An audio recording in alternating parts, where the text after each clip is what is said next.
Excellent work finishing up this section. We've explored several strategies covering how to best apply search engine optimization. You started by learning general strategies and principles on how to optimize a website's content, including images.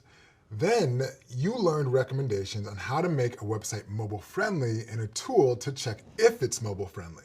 Then we covered how to craft effective titles and meta descriptions so the search engines can clearly understand a web page's content. After that, you learned about structured data markup and how to make your content unique in the search engines. And then finally, we introduced you to the SEO-based tool Google Search Console. You learned about important metrics and reports that will notify you if your website has any usability errors.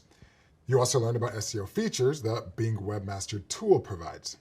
If you're ever tasked with writing website content or improving the ranking of a web page, you'll be applying SEO. Even knowing the basics, such as how to optimize content and images, could make or break the page's search engine ranking. For example, if there are several large photos on a web page and it's slowing the page load speed, it may be harder for that page to have high visibility in the search results. Use this SEO knowledge to wow your employer and help them achieve their desired website goals. I just gotta say, amazing job. I'm so proud of the progress you've made learning search engine optimization. And believe me, this is not an easy topic to learn.